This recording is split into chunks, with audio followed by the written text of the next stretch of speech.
तो hello everyone, whatsapp and welcome back to my YouTube channel. I am नॉन Parik and मैं एक सी intermediate student हूँ। और इस वीडियो में बात करने वाला है कि जो मेरी सी इंटरमीडिएट की स्ट्रेटजी थी लॉ को लेकर सितंबर 24 अटैम्प्ट के लिए, वो क्या थी जिससे कि मेरे को हेल्प हुई पिछले अटैम्प्ट से इस अटैम्प्ट में 62 मार्क्स गेन करने के लिए। पिछले अटैम्प्ट में मैं बताऊँ तो मेरे आए थे 43 मार्क्स और इस अटैम्प्ट में मेरे आए 62 मार्क्स। तो क्या वो चीज़ें थी जो मैंने फॉलो करी थी अपने लॉ के लिए, तो मैं आपके साथ शेयर करने वाला हूँ। तो without wasting any time let's get started. तो मैं बात करता हूँ मेरा रिजल्ट कब आया था। रिजल्ट आ गया था 11 तारीख को, रिजल्ट आ गया था, जहाँ तक मेरे को आया था 11 तारीख को रिजल्ट आ गया था। एंड ये उसमें मेरा हो नहीं पाया, तो मेरे को बहुत टाइम भी लग गया कि कैसे अब करना है। तो 2-4 दिन तो अपसेट होके ही निकल जाते हैं स्टूडेंट की जब अनसक्सेसफुल अटैम्प्ट करता है तो मैंने उसके बाद स्टार्ट करी थी अपनी पढ़ाई अप्रॉक्स 15 जुलाई से, मान लो 15 जुलाई से मैंने अपनी पढ़ाई स्टार्ट करी थी। एंड मैं सच बताऊँ ना तो मेरे से थ्योरी सब्जेक्ट होते ही नहीं है, तो मैं उस टाइम ऑलरेडी मेरे दूसरा अटैम्प्ट लग चुका था। एंड मैं सोचा था तीसरे अटैम्प्ट में अब लॉ तो कैसे ही होने वाला है, मेरे को पता ही था। क्योंकि यार मेरे से प्रैक्टिकल सब्जेक्ट तो हो जाते हैं बट थ्योरी सब्जेक्ट मेरे लिए बहुत ज़्यादा मुश्किल होता है, रटना मेरे लिए होता ही नहीं है आसान। एंड इसलिए मेरे को लगा था कि लॉ तो भाई बहुत ही मुश्किल होने वाला है। मैंने ना उसके बाद मन बना लिया था कि यार अब कैसे ना कैसे करके तीसरे अटैम्प्ट में करना ही है क्लियर। तो मैंने सोचा था कि जितने ज़्यादा से ज़्यादा रिवीजन हो जाए उतना बढ़िया रहेगा। तो मैंने पहले स्टार्ट करी पढ़ाई अपनी रैपिड रिवीजन, जो शुभम सिंगल सर ने डाल रखी अपने चैनल पे, उससे पढ़ाई स्टार्ट करी। सारे चैप्टर्स को कवर करा पहले, उसके क्वेश्चंस करे आईसीए मॉड्यूल से, एक्स्ट्रा क्वेश्चंस करे जो प्रीवियस ईयर क्वेश्चंस थे उनको करा, एमटीपी करी, आरटीपी करी, सब कर लिया। एंड उसके बाद वापस मल्टीपल टाइम उनको ही करता रह गया मैं। एंड एक गलती और जो मैंने करी थी May 24 अटैम्प्ट में, जो कि थी interpretation of statute, general clause act जैसे चैप्टर पे बिल्कुल ध्यान नहीं देना। एंड जो कि गलती बहुत ही भारी बड़ी थी मेरे को May 24 अटैम्प्ट के लिए। एंड उसी गलती को मैंने इस अटैम्प्ट में सुधारा था कि यार जितना हो सके उतना तो करके चलोगे, क्योंकि यार उन दोनों चैप्टर की जो लैंग्वेज है बहुत ज़्यादा टेक्निकल लैंग्वेज है, याद करना इंपॉसिबल हो जाता है बहुत बार।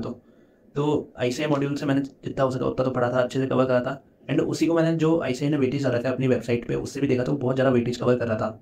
एंड आईसीआई उससे डायरेक्ट क्वेश्चन पूछता है क्वेश्चन पेपर में, जो कि ईजिली हो जाते हैं, मैनेजेबल होते हैं, तो ईजिली बन पाता है वो क्वेश्चन। तो मैंने उस पर थोड़ा ज़्यादा ध्यान दिया था इस बार।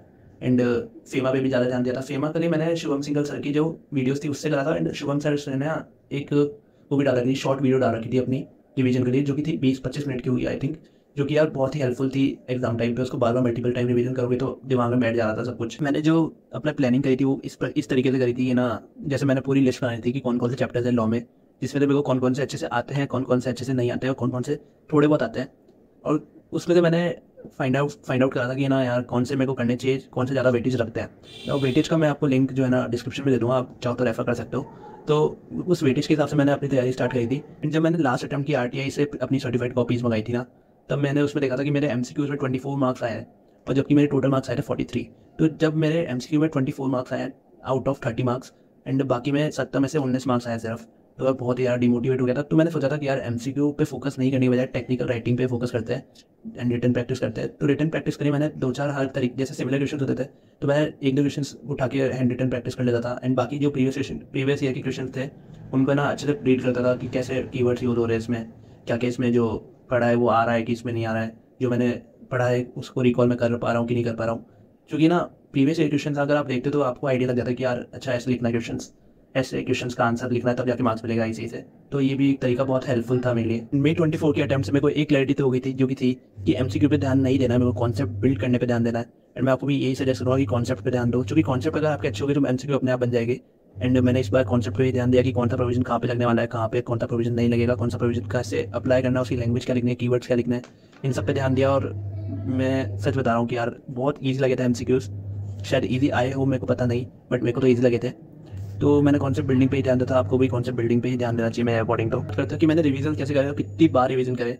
तो मैंने रिवीजन करे थे कि यार मैं स्टार्टिंग में लेक्चर्स देख लिए थे सर की वीडियो से, बट उसके बाद मैंने बुक से ही रिवाइज करा था, जो मैंने नोट्स बना रखे थे और आईसीआई मॉड्यूल था उससे रिवाइज करा था कि एक बार फटाफट से रीड कर लेते, सारे प्रोविजन रिकॉल कर लेते। एंड उसके बाद से जितने भी प्रीवियस ईयर क्वेश्चन थे आईसीआई मॉड्यूल के क्वेश्चन से, आरटीपी थी, एमटीपी थी, उनको ही मल्टीपल बार सॉल्व करा था, जिससे मेरे को ना याद ही होने लगे थे कि क्वेश्चन में क्या क्या आ रहा है, कौन से क्वेश्चन कितनी बार रिपीटेड हो रहा है, तो ये आ सकता है, ये नहीं आ सकता।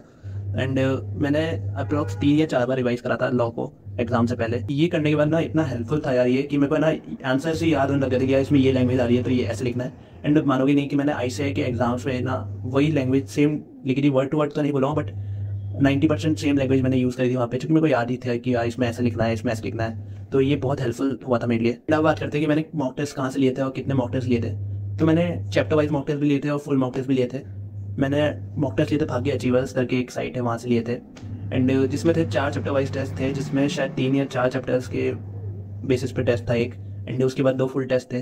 तो मैंने 4 तो शायद चैप्टर वाइज टेस्ट थे और 2 फुल टेस्ट थे, जितना मेरे को ध्यान है। तो मैंने ये मॉक टेस्ट दिए थे। एक और गलती जो कि सब बच्चे करते हैं, मोस्टली बच्चे करते हैं, कि वो ना सेक्शन याद करने के पीछे लग जाते हैं।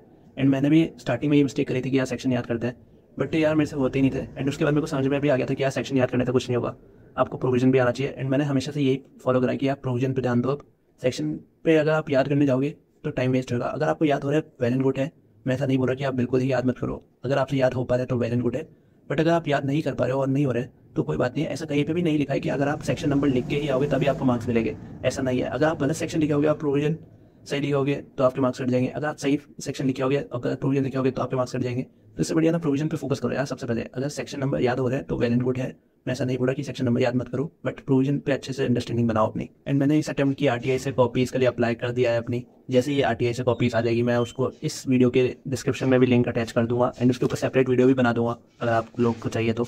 एंड उसमें आप देखोगे कि मैंने 1-2 जगह सेक्शन नंबर लिखे होंगे, बाकी जगह सब प्रोविजन लिखा है। जैसे मैंने स्टार्टिंग में जैसे क्वेश्चंस के आंसर देते हैं as per the provision of complete set, ऐसे मैंने क्वेश्चंस के आंसर दिए उसमें। या बहुत सारे बच्चे ये गलती और करते हैं कि जो 1.5 डे स्ट्रेटेजी होती है उनके लिए, जैसे वो जैसे एडवांस अकाउंट्स का एग्जाम होता है उसके शाम को आते हैं बच्चे, एंड इस शाम को बच्चे ना सीधा बड़े बड़े चैप्टर्स उठाने लग जाते हैं। जबकि मैंने अपनी जो स्ट्रेटेजी बनाई थी वो इस हिसाब से बनाई थी कि छोटे चैप्टर्स को उठाते हैं, उसको ज़्यादा से ज़्यादा जल्दी से जल्दी उसको फिनिश कर लेते हैं। जैसे डिविडेंड हो गया, चार्जेस हो गए, जैसे छोटे चैप्टर्स को अगर आप जल्दी जल्दी फिनिश कर दोगे तो आपका जो सिलेबस है आपको कम लगने लगा कि यार इतने सारे चैप्टर्स हो गए मेरे ऑलरेडी, एंड मेरे पास टाइम भी बहुत है तो बड़े चैप्टर्स आराम से मैं कर सकता हूँ। तो सीधा बड़े चैप्टर से फोकस मत करना, छोटे चैप्टर्स उठाओ। बीच बीच में आप बड़े चैप्टर उठा सकते हो, कोई बात नहीं, बट स्टार्ट बड़े चैप्टर से मत करना क्योंकि बहुत प्रेशराइज हो जाता है। टू बी ऑनेस्ट मैं आपको बताऊँ ना, जिस दिन मैंने एग्जाम लिखा था सी इंटरमीडिएट लॉ का, उसी दिन मेरे को लग गया था कि यार इस बार तो इसमें एग्जामिशन आने वाला है। एंड मैंने एक्सपेक्ट तो एडवांस अकाउंट्स में भी करा था कि इसमें भी एग्जामिशन आ सकता है, बट अनफॉर्चुनेटली उसमें नहीं आ पाया। 53 मार्क्स आए सिर्फ, बट स्टिल नो रिग्रेट्स कि जितने मार्क्स आने थे उतने ही आए हैं, जितना मैं डिजर्व करता था उतने ही मेरे को मिले। इस वीडियो को रखते हैं यहीं तक, एंड आई होप आपको ये बहुत ही हेल्प करेगा अपने एग्जाम्स के लिए। बाकी मिलते हैं नेक्स्ट वीडियो में। Thanks for watching.